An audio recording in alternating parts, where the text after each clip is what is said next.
हर किसी को perfect marriage चाहिए, पर क्या आप उस परफेक्ट मैरिज के लिए तैयार हैं? और मैं उन सेलिब्रेशंस की बात नहीं कर रही हूँ, मैं रिस्पॉन्सिबिलिटीज़ की बात कर रही हूँ। और अगर आप शादी के बाद अपने रिलेशनशिप को बहुत सुंदर, बहुत अच्छा और बहुत ही हेल्दी रखना चाहते हैं, तो ये 7 रिस्पॉन्सिबिलिटी समझना बहुत ज़्यादा ज़रूरी है। हाय, मेरा नाम अविशा अवस्थी है। मैं एम्पावरमेंट और रिलेशनशिप कोच हूँ और इन वीडियोस के थ्रू आपके लिए बहुत ही पोर्टेबल, पावरफुल एडवाइस लेके आती हूँ जो इमीडिएटली आपकी ज़िंदगी में पॉजिटिव चेंज ला सकते हैं। सब लोग शादी करने का बोल रहे हैं, शादी कर लो, शादी कब करोगे?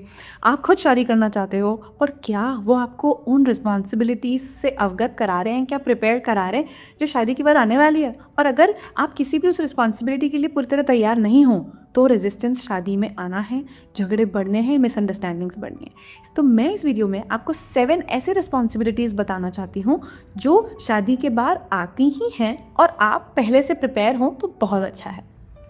Responsibility number 1 is emotional responsibility. शादी का मतलब नहीं होता है कि बस हैप्पी हैप्पी साथ में रहो, पर शादी का बहुत इंपॉर्टेंट पार्ट होता है कि आप एक दूसरे को इमोशनली समझें और सपोर्ट करें।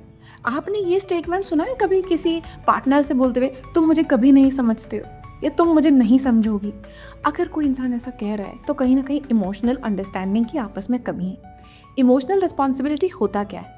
इमोशनल रिस्पॉन्सिबिलिटी का मतलब होता है कि हमेशा हर इमोशन में अपने पार्टनर के साथ बने रहना, उनके मूड में अगर कोई चेंजेस हैं, कोई लाइफ का इंसिडेंट उनके इमोशंस को अफेक्ट कर रहा है, तो उनको सपोर्ट करना और समझना, और उनके इमोशनल एक्सप्रेशन के लिए एक सेफ स्पेस बनाना। तो ये चीज़ें बहुत ज़रूरी हैं। क्यों? क्योंकि इमोशंस तो हमारा एक बेसिक पार्ट है। इनफैक्ट आप शादी भी कोई पर्टिकुलर इमोशंस के लिए ही कर रहे हो, और अगर वो इमोशनल अंडरस्टैंडिंग नहीं आई और नहीं आती है, तभी सबसे ज़्यादा हर्ट होता है। और ये जो इमोशनल अंडरस्टैंडिंग न होने की वजह है मैक्सिमम डिवोर्सेस होना, क्योंकि हर कोई चाहता है कि मैं ये कर रहा हूँ, मैं ये कर रही हूँ, ये भी कर रहा हूँ, वो भी कर रहा हूँ, पर मेरे इमोशंस को तो कोई समझे। एंड ट्रस्ट मी, हमारे बहुत सारे इमोशंस हमारे हाथ में नहीं होता है। अगर आप और आपके पार्टनर अपने खुद के इमोशंस को अच्छे से नहीं समझते हैं, तो फिर आप अपने पार्टनर के भी नहीं समझ पाएंगे। तो इमोशनल रिस्पॉन्सिबिलिटी लेने का मतलब है कि आप अपने इमोशंस को भी समझो, उसकी भी रिस्पॉन्सिबिलिटी लो, और सामने वाले के भी इमोशंस की रिस्पॉन्सिबिलिटी लो, और उनको रिस्पेक्ट करो, उनको रिजेक्ट मत करो। कभी भी ये स्टेटमेंट्स हमें नहीं बोलना चाहिए कि इतनी बड़ी बात नहीं है, गुस्से की बात नहीं है, रोने की बात नहीं है, क्योंकि आपके लिए ये रोने की बात नहीं है, आपके लिए गुस्से की बात नहीं है, पर आपके पार्टनर के लिए है, तभी तो वो इमोशन एक्सप्रेस कर रहे हैं। अगर नहीं होती तो वो इमोशन क्यों एक्सप्रेस करता? मगर हो सकता है वो बिल्कुल गलत है, यूनिवर्सली गलत है, बट इमोशनल रिस्पॉन्सिबिलिटी का मतलब होता है कि अपने पार्टनर के इमोशंस को एक्सेप्ट करना, और जब वो इमोशन जाएगा तब तो हम उन चीज़ों को सॉल्व कर सकते हैं। बट अगर आपने इमोशंस को रिजेक्ट करा, तो ये मैरिज फेलियर का बहुत बड़ा कारण हो सकता है। Responsibility number 2 is financial responsibility. आजकल मोस्टली दोनों ही पार्टनर्स अर्न करते हैं, और अगर आपके केस में ऐसा है कि नहीं भी अर्न कर रहे हैं, तो financial responsibilities should be shared. अगर मान लीजिए कि एक पार्टनर अर्न नहीं कर रहे हैं, तो एटलीस्ट उनको मैनेज करने की रिस्पॉन्सिबिलिटी दी जा सकती है। और ये चीज़ याद रखिए कि रिलेशनशिप के अंदर, मैरिज के अंदर, there should be no financial secrets. Financial secrets अगर बाद में बाहर निकलते हैं तो वो रियली बहुत हर्ट करते हैं। और आपको इसमें सुपर हीरो बनने की भी कोई ज़रूरत नहीं है कि नहीं, मैं क्यों बताऊं कि मेरे पे डेट है, मैं क्यों बताऊं कि मैंने किसी को पैसे दे दिए, मेरी फ्रेंड को पैसे दिए तो मुझे सामने वाला चिल्लाएगा। जितनी ट्रांसपेरेंसी रहेगी उतना रिश्ता मजबूत होगा, और इसको बहुत ही इनिशियल लेवल में बिल्ड कर लीजिए। पर अगर ऐसा है कि आपका रिलेशनशिप, आपकी शादी को कुछ समय हो चुका है, तो अभी स्टार्ट फ्रेश। जैसे कि कौन हाउस होल्ड खर्चे कौन करेगा, अकाउंट्स जॉइंट होंगे जो ग्रॉसरी वगैरह लाने के हैं, अगर कोई बहुत बड़े खर्चे आने वाले हैं, कोई बड़े इन्वेस्टमेंट्स हैं, तो उसमें कैसे हम लोग कंट्रीब्यूट करेंगे। क्योंकि ये कई बार ना मैंने ये देखा है कि पार्टनर्स जो हैं वो फाइनेंशियल रिस्पॉन्सिबिलिटी को ना ऐसे कंसिडर्ड या ग्रांटेड ले लेते हैं कि हाँ ठीक है, मेरी वाइफ को तो इतना समझना ही चाहिए ना कि मैं इतने पैसे कमा रहा हूँ, तो ये मेरा अधिकार है। मगर अगर आपका लाइफ पार्टनर है और वो जो खर्चा है वो फैमिली के ऊपर आ रहा है, तो उसका भी अधिकार बनता है। और हो सकता है कई सारी चीज़ों में आपके पार्टनर की व्यू और ज़्यादा इंटेलिजेंट और अच्छी हो, तो सामने वाले को इन्वॉल्व करके रखिए। आपके क्या सेविंग्स हैं, क्या इन्वेस्टमेंट्स हैं, आपको क्या पसंद है, आपने फ्यूचर में किस चीज़ के लिए सेव करके रखा हुआ है। क्योंकि फ्रेंड्स, बहुत सारी शादियों में लड़ाई का बहुत बड़ा कारण पैसा होता है, और ये फिर प्यार के ऊपर आ जाता है, और ये बहुत ब्यूटीफुल चीज़ों को ख़राब कर सकता है। तो बेटर है कि इसकी क्लैरिटी और अंडरस्टैंडिंग शुरू से ही हो। The third responsibility is house hold responsibility. पहले ऐसा बहुत सिनेरियो था कि खाना तो फीमेल्स ही बनाएंगी, सफाई तो फीमेल्स ही करेंगी, और मेल्स का तो बस काम है सामान फैलाना और पैसे कमा के लाना, और बस while their wives are cleaning the kitchen तो आराम से बैठ के टीवी देखें. But the system has change. See, house hold responsibility सिर्फ फेमिनिज्म और इक्वालिटी का पार्ट नहीं है, it's a big part of love. Just imagine if your wife is really exhausted and working in kitchen and if you come to help. पता है, आपको ऐसा लगता है कि मैं दिन भर काम करके आया हूँ. If your wife is not working, and actually wives, if they are working, then also in Indian setup these days they have to work for home double and husbands don't do it mostly. तो आप अगर उनकी help कर रहे हो तो वो इतनी मेहनत का काम है क्या? ये आपका भी घर है, ये आपका भी घर साफ रहेगा, ये आपका भी बच्चा है, ये आपका भी खाना है जो आप खा रहे हो. सो अब वो माइंडसेट नहीं है कि ये तेरा काम है या मेरा काम है. अभी ऐसा है कि घर सबका है तो काम भी सबका. अगर बच्चा भी हम दोनों का है तो उसकी रिस्पॉन्सिबिलिटी भी हम दोनों की है. और अगर रिलेशनशिप के अंदर ये चीज़ें अजम्पशंस पे चली तो बहुत ज़्यादा नुकसान होता है. क्योंकि बहुत सी बार हो सकता है पार्टनर आपको कम्युनिकेट ना कर सके और अंदर ही अंदर वो फ्रस्ट्रेट हो जाए, या आपको 5 या 10 या 20% हेल्प करने के बाद ऐसा लगता है कि I am taking share of house hold responsibility. तो वो भी गलत बात है. और एक दूसरा पक्ष आजकल ये भी हो गया है कि female sometimes are so rebellious and revolting that they say कि ये नहीं करता है तो फिर मैं भी नहीं करूँगी. तो ऐसा नहीं है. इन सारी चीज़ों की जगह बेटर है कि हम ये करें कि हम संग में बैठें, हम समझें कि हमारे घर के ये काम है, और अब इस तरीके से उसको डिवाइड करते हैं. मुझे ये करना पसंद है, मुझे करना नहीं पसंद है, मुझे इसमें हेल्प चाहिए, मुझे इसमें हेल्प नहीं चाहिए. ये चीज़ें अगर इनिशियल स्टेज पे क्लियर हो गई, या जिस भी स्टेज पे आपकी मैरिज है आपने अगर आज क्लियर कर ली, तो फ्यूचर बहुत अच्छा हो जाएगा. Responsibility number 4 is family and social responsibility. See, in Indian setup, two partners don't marry, actually families marry, so a lot of social responsibility and family responsibility comes up, and sometimes the parents are living with the couple and sometimes they're not living with the couple. In both the cases they have to hold the responsibilities. तो उनकी बातें भी clear communicate होना बहुत ज़्यादा ज़रूरी है.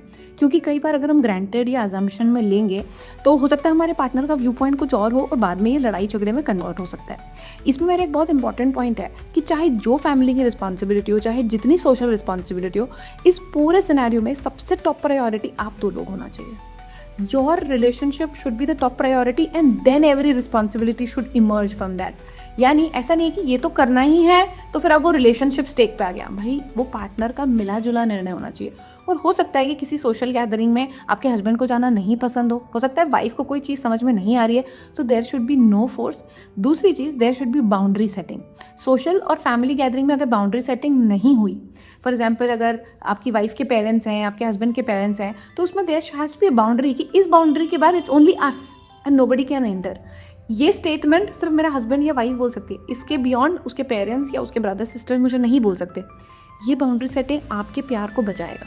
जब हम बाउंड्री सेट करते हैं, हम दीवार नहीं खड़ी करते हैं रिश्तों के बीच में, हम उसको नर्चर करने के लिए, उसको सेफगार्ड करने के लिए एक शील्ड क्रिएट करते हैं, जो कि बहुत ज़्यादा ज़रूरी है. इनफैक्ट ये बाउंड्रीज हर जगह ज़रूरी है.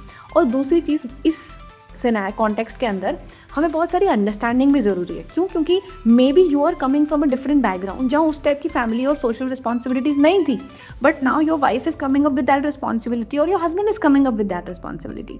The good part is communicate the family and social responsibilities that आपके हस्बैंड को लगता है होना चाहिए, आपको एज अ वाइफ लगता है, या वाइस वर्सा, और उनको एक क्लियर ग्राउंड्स पे ले आइए. और सबसे इंपॉर्टेंट चीज़, जो बाउंड्री सेटिंग है उसको क्लियर कर लीजिए. Responsibility number 5 is supporting each other's dreams responsibility. See, सब इंसान के अपने सपने होते हैं और उन्हें पूरा करने का उनको पूरा अधिकार है. इनफैक्ट उसमें फेल होने का भी उनको पूरा अधिकार है. तो you should never say to your wife और योर हस्बैंड कि ये ज़रूरी नहीं है, ये क्या काम आएगा, ये क्यों ही करना. See, if it is their dreams, it is your responsibility to nurture them. In fact अगर आपको कोई चीज़ बहुत ख़राब लगती है, आपको ऐसा लगता है कि ये ड्रीम्स प्रोबेबली उनकी लाइफ या रिलेशनशिप को हार्म करने वाले हैं, तो आपको उसमें बहुत ग्रेसफुली बात करना चाहिए. मगर किसी के भी ड्रीम्स को रिजेक्ट कर देना, या अगर कोई इंसान, for example if your wife is running a boutique और doing a small business from home, तो उसको ताने मार देना, टॉन्ट मार देना, this is not good. It is your responsibility to support your partner's dreams. और just imagine if both the partner support each other's dreams, तो रिलेशनशिप कितना ब्यूटिफुल हो जाएगा. Responsibility number 6 is intimacy and communication. बहुत सारी बार पता है शादी के बाद क्या होता है कि लोग वो एफर्ट करना बंद कर देते हैं, कम्युनिकेशन बहुत कम हो जाता है, and all of a sudden that typical dialogue comes in कि तुम बहुत बदल गए हो, तुम बहुत बदल गई हो, एंड द सिनेरियो कंटिन्यूज। मगर हमें ऐसा नहीं होने देना है। मैं आपको बता रही हूँ कि शादी के पहले या जब आप गर्लफ्रेंड बॉयफ्रेंड है या आप कोर्टशिप पीरियड में है, उससे कई गुना ज़्यादा एफर्ट और नर्चरिंग शादी के बाद लगती है। Be prepared for this responsibility. अगर आप ये सोचो कि अब तो शादी हो गई है, अब ठीक है, सब कुछ सेट है, ऐसा नहीं है। अब चीज़ें शुरू हुई हैं। तो marriage should not be the ultimate goal, marriage should be the start of a new relationship goal. You need to have date nights, you need to have complimenting each other, you need to have acknowledging each other's emotion, you need to come up with new things and maintain that communication, that intimacy, that love that you had. And relationships, remember, requires nurturing. Never ever take your partner for granted. This is a big responsibility. Now number 7, and that ultimate responsibility is commitment. बहुत सी बार ये सुनने में आता है कि ये शादी नहीं चल रही है, चलो अपन अलग हो जाते हैं, हम एक दूसरे को नहीं समझ पा रहे हैं, चलो हम अलग हो जाते हैं। ऐसे मैरिज नहीं चलती है, मैरिज कमिटमेंट से चलती है। जो भी इंसान है, चाहे आपकी लव मैरिज हो या अरेंज मैरिज हो, मैं आपको दावे से बता सकती हूँ कि आपको रियलाइज़ होगा कि वो परफेक्ट इंसान नहीं है, उसमें कुछ ना कुछ फ्लॉज होंगे, दैट्स ह्यूमन। और आपको ये चीज़ें पता थी, बट आप एक टिपिकल पता नहीं कौन से इल्यूजन से एंटर होते हो। Commitment is choosing your partner every single day, और आपको गिव अप नहीं करना है। आजकल शादियाँ क्यों टूट रही हैं जल्दी? क्योंकि हम बहुत जल्दी गिव अप कर देते हैं। This is not working out, let's get separated. This is running away attitude, this is not a fighter attitude, this is not a good relationship sign. See, you have to handle problems and challenges together, not run away because they are going to come. ये partner नहीं, वे दूसरे partner के साथ आने वाले हैं। Relationships are not easy. Living with a person coming up from a different setup, different conditioning, different background altogether, and these days different cars, different food habits, different every habit. तो इतना आसान कैसे हो सकता है? तो उस पर एफर्ट तो डलेंगे, पर अगर वो एफर्ट डलते हैं तो वो जिस लेवल पे फ्लरिश और नरिश होके ब्लॉसम हो सकता है, वो ऐसा कोई भी रिश्ता नहीं हो सकता।